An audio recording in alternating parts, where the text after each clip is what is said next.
홍장원 전 국정원 1차장이 방송과의 첫 인터뷰를 갖고 자신에게 향하는 의혹에 대해 1시간가량 상세히 해명했습니다. CBS 라디오와 인터뷰를 가진 홍 전 차장은 가만히 있으니 사람을 바보로 만드는 것으로 느껴졌다며 의혹을 상세히 해명해야 할 것 같았다고 출연 이유를 밝혔습니다. 지난 13일 열린 윤석열 대통령 탄핵심판 8차 변론기일에서 윤 대통령 측과 조태용 국정원장은 홍 전 차장의 진술 신빙성을 흔드는 데 주력했습니다. 이 과정을 지켜본 홍 전 차장은 그동안은 대통령 국정원장과 대척점에 있는 것이 두려웠지만 그런 마음이 사라졌다고 털어놨습니다. 8차 변론에서 대통령께 말씀하시는 거하고 조 원장께서 말씀하신 얘기를 들으면서 이러한 불편함이 싹 사라졌어요. 아, 그래요. 아, 이 사람들도 다 사람이구나. 쉽게 말하면 내가 살겠다라고 하는 부분으로 모든 부분에 있어의 그림을 그리고 있구나.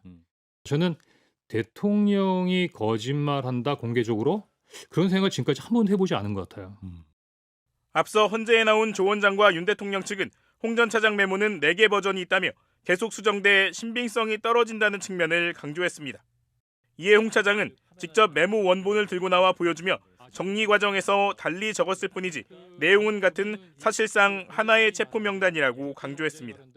또 거의 같은 체포 명단이 방첩사와 경찰에서도 확인돼 교차 검증되었다며 그런데도 메모 신빙성을 공략하는 건 다른 기관과 달리 윤 대통령이 자신에게 싹 다 잡아들여라는 지시를 직접 했기 때문으로 본다고 분석했습니다. 홍 전 차장은 오히려 계엄 당일 자신에게 보고를 받았던 조 원장의 증언이 때마다 바뀌고 있다며 생 거짓말을 한다고 날을 세웠습니다. 헌재에서 저렇게 생으로 거짓말하는 거 보니까 생으로 거짓말하는 거죠. 지금 방금 말을 도대체 몇 번 바꾼 겁니까? 또 인사청탁설, 공작금 유용설, 박선원 의원과의 친분설, 부인과 관련된 의혹 등에 대해서도 상당 시간을 들여 설명하며 사실무근이라고 선을 그었습니다. 자신을 빨갱이라고 비난하는 윤 대통령 지지자들을 향해서 홍 전 차장은 본명도 제대로 못 쓰는 블랙요원으로 빨갱이를 잡는 데 평생을 보냈다며 내가 소위 말하는 골수, 꼴통보수라고 반박했습니다.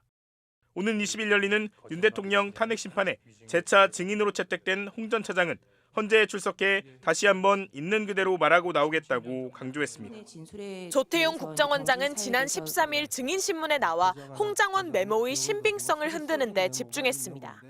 결국 메모가 4가지가 있는 셈입니다. 홍 전 차장은 고도의 용어 혼란 전술이라고 비판했습니다. 마치 4가지의 다른 명단이 있다는 착각을 유발하려는 의도가 보인다는 겁니다. 그러면서 국회와 헌재에 나갔을 때 시간 제약으로 언급하지 못했다며 메모 작성 과정을 비교적 소상히 설명했습니다. 우선 여인영 전 방첩사령관과 통화하며 첫 번째 메모를 받아 적은 뒤 보좌관에게 정서하라고 시켰고 계엄 해제 뒤인 이튿날 정확한 확인을 위해 보좌관에게 다시 적어보라고 한 내용에 자신의 기억을 추가했다고 했습니다. 보좌관이 가져온 종이에 제가 덧해서 기억나는 부분을 몇 개 추가로 메모했다는 거 아닙니까? 그러면 그냥 종이는 3장이죠. 똑같은 내용이죠. 그게 어떻게 4종류의 메모가 될 수가 있겠습니까? 홍 전 차장은 특히 메모의 작성 과정보다 중요한 건 내용이라고 주장했습니다. 실제로 체포 명단은 홍 전 차장은 물론 김대우 방첩사 전 수사단장, 조지호 경찰청장이 받았던 명단과 대부분 일치합니다. 지금 체포자 명단이 있는 것은 국정원, 방첩사, 경찰 3개 기관에서 크로스 체크가 된 내용입니다. 그럼 결국은 상당한 부분의 팩트에 접근할 수 있다고 볼 수가 있겠죠. 홍 전 차장은 CCTV 확인 결과 메모를 작성한 시간에 공관 앞이 아닌 사무실에 있었다는 조 원장 진술에 대해선 CCTV를 분초 단위로 확인해보자고 역제안했습니다. 기억할 수 없다, 충격적인 사항이다 라고 말씀하시면서 왜 저한테만 AI의 기억력을 요구하시죠? 홍 전 차장은 오는 20일 증인으로 나가겠다는 입장을 밝혔습니다. 윤 대통령 측은 홍장원 메모가 오염됐다는 주장을 할 것으로 보이는데 체포 지시 정황만 더 뚜렷해지는 역효과 가능성도 배제할 수 없어 보입니다. MBC 뉴스 구나인입니다.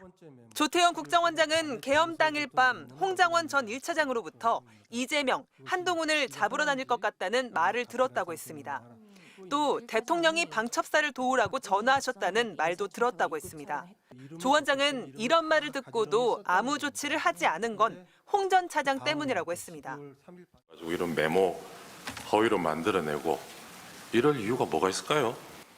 그렇게 통화가 됐으면 저한테 그대로 얘기를 하면 되는데 왜 이렇게 말을 꼬아서 했는지 모르겠고요. 저는 홍장원 차장이 그렇게 심각하게 얘기한 게 아니다. 만일 홍장원 차장이 얘기하는 대로 얘기를 했으면은 제가 지침을 내리고 같이 남아서 공관에 퇴청을 하는 것이 아니라 아마 조 원장은 또 홍장원 메모가 3가지 유형이 있다면서 신빙성을 공격했습니다. 홍장원 포스트잇 메모, 12월 3일 밤 메모, 12월 4일 오후 메모 이렇게 3가지로 하겠는데 홍 전 차장이 처음에 적었던 메모와 보좌관이 옮겨 적은 메모, 이튿날 다시 보좌관이 작성한 메모가 있다는 건데 앞선 홍 전 차장 설명과 큰 차이가 없습니다. 제 보좌관이 정서로 옮겨 적은 거고 당시 사령관이 저한테 얘기했던 부분들을 잊지 않기 위해서 추가로 제가 그 위에 덧붙여서 메모를 해놓은 겁니다. 조 원장은 또 체포 명단을 국정원장 공관 앞 공터에서 적었다는 시각에 홍 전 차장은 사무실에 있었다고도 공격했지만 홍 전 차장은 MBC에 당일 밤 체포 명단을 들은 것은 분명한 사실이라면서 공관 전체 CCTV를 공개하면 진실이 드러날 거라고 밝혔습니다. 이미 체포 명단을 들었다는 사람들이 많아 홍 전 차장만 공격한다고 해서 체포 지시가 없던 일이 되진 않는다는 지적도 나옵니다.